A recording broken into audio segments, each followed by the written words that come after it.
Why are freeway signs green? The answer is actually pretty simple. In the United States, green is the standard background for ordinary freeway and expressway guide signs. Those signs generally use white letters, symbols, barrows, and borders on green. Guide sign is the official category here.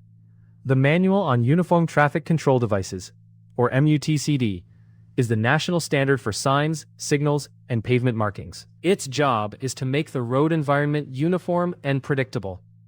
So when you see a large green panel ahead, you've learned to expect travel information, not a warning or a rule you must obey. Freeway guide signs direct you to destinations, streets, and routes, give advance notice of interchanges, help put drivers in the right lane, identify routes, show distances, and indicate access to services, rest areas, scenic places, and recreation. That distinction matters because not every sign along a freeway is a standard green guide sign.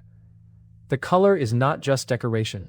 It helps tell you what kind of information you're looking at before you have time to read every word. In a 1924 National Proposal on Street and Highway Safety, green signified proceed. At that point, direction and distance information used black letters on white signs. Then came the first MUTCD in 1935.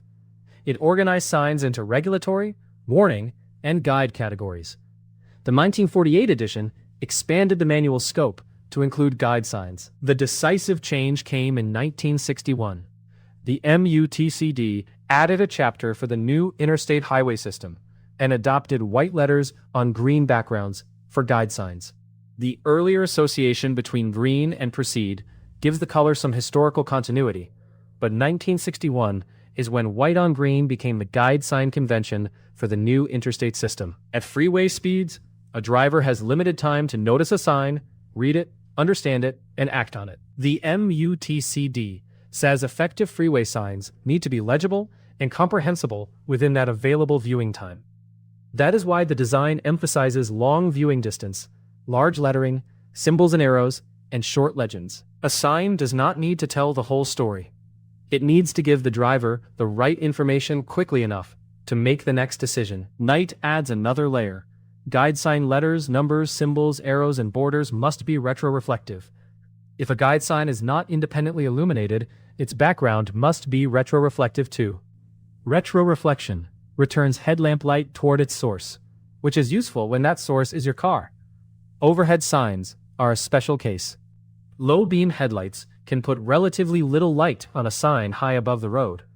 That is why the MUTCD advises illumination for overhead freeway signs unless an engineering study finds that retroreflection alone will work effectively. So, nighttime legibility is not simply a question of whether green looks bright. It depends on the material, the lighting, the contrast, and the sign's placement.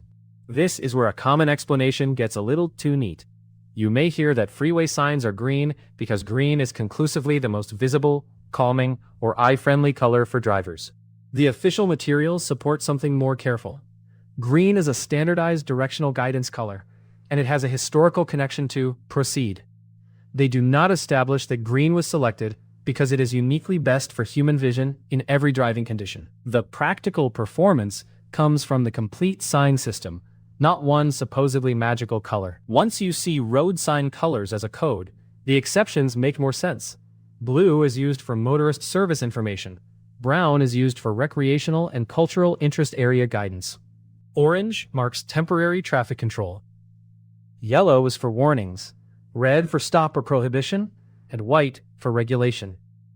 Even street name signs are not always green. Under certain conditions, agencies may use blue, brown, or white street name backgrounds to help identify jurisdictional authority.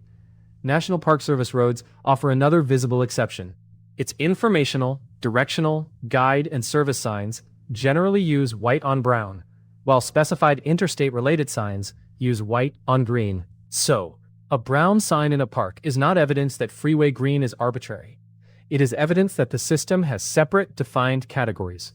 Green is not a universal law of visibility.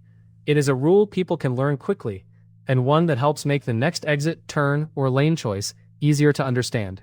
If there's a question you never knew you had, leave it in the comments.